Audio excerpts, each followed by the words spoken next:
in insightful manner. बहुत बहुत बधाई आपको। चलिए, आपने लोगों को आध्यात्मिक दुनिया की तरफ बड़ी आधुनिक तरीके से रुचि फैलाई है। बहुत बहुत धन्यवाद। बताइए कुछ। जी, मैं कथाकार हूँ, श्रीमद् भागवतम करती हूँ और गीता जी के ऊपर बातें करती हूँ, क्योंकि मेरा बचपन इन्हीं चीज़ों से गुजरा है और जो बदलाव मुझ में आया है, चाहे शांति, सुकून, खुशी, हर चीज़ को लेकर।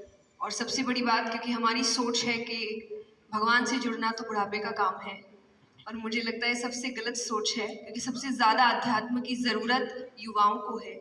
और अगर मैं मटेरियलिस्टिक लाइफ के साथ साथ आध्यात्मिक जीवन जी सकती हूँ, तो मुझे लगता है हर युवा जी सकता है। लोगों को डर लगता है कि अध्यात्म मतलब झोला लेके चले जाना। आप उसको रास्ता पर बताइए। ऐसा बिल्कुल नहीं है, क्योंकि सबसे बड़ा आध्यात्मिक ज्ञान है श्रीमद् भगवत गीता, और वो एक ऐसे व्यक्ति को सुनाई जा रही है, अर्जुन, जो आगे जाके राजा बनने वाले हैं, और राजा से ज्यादा ऐश्वर्य किसी के पास नहीं होता। और गीता में भगवान ने एक बार भी, श्री कृष्ण ने नहीं कहा कि राज्य छोड़ दो, बस कहा अपना धर्म पूरा करो जहां भी हो। बहुत बहुत धन्यवाद। And now the most impactful Agri Creator Award. This award goes to Lakshit Abbas. I invite his brother Viral Abbas to receive the award on his behalf. कृषि को लेकर इनोवेटिव टेक्निक से कैसे हम कृषि को समृद्ध कर सकते हैं, इसी पर काम करते रहे हैं लक्षित अब्बास। बधाई हो, आपका लक्ष्य सफल हो। बहुत बहुत शुक्रिया। मैं मृणाल अब्बास, हम जैविक किसान हैं। देश की जरूरत जरूर थी 1970s में कि एक ग्रीन रेवोल्यूशन आया गया, लेकिन उसके बाद देश बढ़ा और आज देश की जरूरत जैविक खेती की है, जिसमें कोई रसायन, कोई पेस्टिसाइड हमारे खाने में जो जहर हम डालते हैं वो ना डाला जाए। इसी संदर्भ में हमने 30,000 से ज्यादा किसानों को अपने खेत में बुला के, हम जटखोड़ खेत से बिलोंग करते हैं जो दिल्ली सोनीपत बॉर्डर पे है, बुला के कैसे जैविक खेती की जाती है, किस तरह कीटों से बचाया जाता है, उस संदर्भ में उनको सिखाया है। अगर हम सरसों का तेल निकालते हैं तो एक्सपेलर यूनिट नहीं, जो प्राचीन समय में कच्ची घानी का तेल हुआ करता था। अगर हम गाय पाल रहे हैं, जर्सी एचएफ नहीं, जो हमारी देसी गाय है, गिर है, सहवाल है, थारपारकर है, राठी है, क्यों उसको हमें ज्यादा सेवा करनी चाहिए? उसके दूध में और उसका जो घी बनता है, क्या उसमें ज्यादा प्रोटीन कंटेंट होता है और हमारे शरीर के लिए क्यों वो ज्यादा जरूरी है? इसी संदर्भ में हमारा उद्देश्य रहता है। और देखिए, लक्ष्य आप स्वयं तो एक मिशन बोर्ड में इस काम को कर रहे हैं, लेकिन आज आपका यहाँ आने से इनको भी और देश को पता चलेगा कि ऐसे नौजवान, जबकि दुनिया कुछ अलग सोचती है, ये अलग सोच रहा है।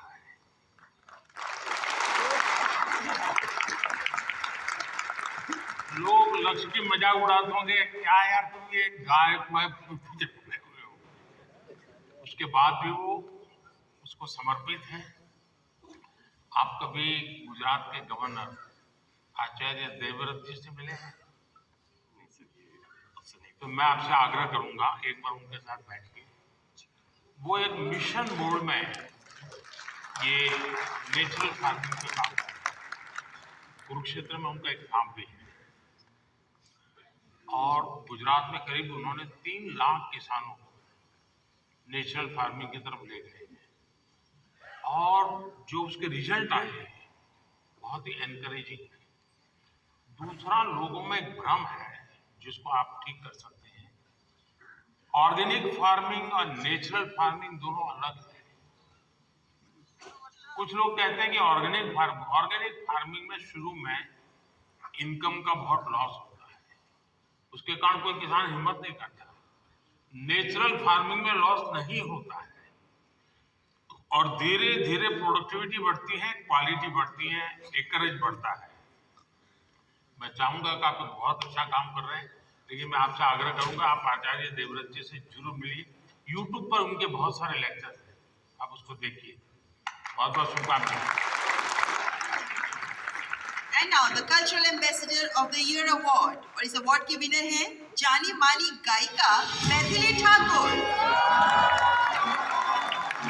आपके ओरिजिनल सॉन्ग्स होते हैं और आप पारंपरिक लोकगीत के माध्यम से विभिन्न भारतीय भाषाओं में गाती हैं और हमारे देश की समृद्ध संस्कृति को सामने प्रस्तुत करती हैं।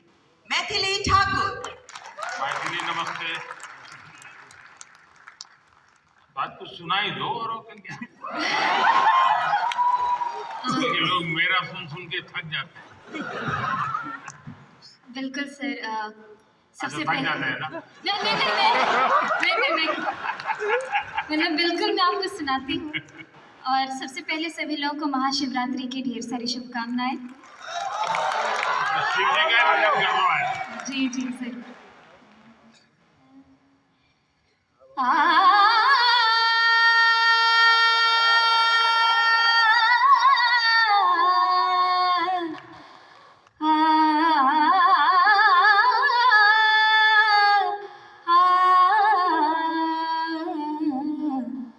डिमिक डिमिक डमरू कर बाजे, प्रेम मगन नाचे भोला भोला। डिमिक डिमिक डमरू कर बाजे, प्रेम मगन नाचे भोला। सिंही नाद बजावत गावत, सिंही नाद बजावत गावत, लटक रही बगली झोला भोला। डिमिक डिमिक डमरू कर बाजे, प्रेम मगन नाचे भोला। बहुत बहुत बधाई। आपने देखा होगा मैंने मन की बात में एक बार एक जर्मन बच्ची का उल्लेख किया था। जन्म से उसको आंखें नहीं है, हिंदुस्तान देखा नहीं, और मैं हैरान हूं कि भारत के दक्षिण भारत की भाषाओं के गीत इतना तेजी से ग्रास करती है। और भी पिछले दिनों यहाँ आई थी तो मेरा मिलना हुआ, तो उसने तमिल में मुझे शिव सुना। और संगीत की क्या ताकत होती है, कोई भाषा उसको मालूम नहीं जर्मनी के सिवाय, लेकिन अद्भुत प्रभाव पैदा करती है। आपको भी वो परमात्मा ने कृपा दी है, आपने साधना भी की है। मेरी तरफ से बहुत बहुत शुभकामनाएं। बहुत शुक्रिया। तस्वीर लेनी है कैसे? अच्छा, सेल्फी के बिना नहीं चलता।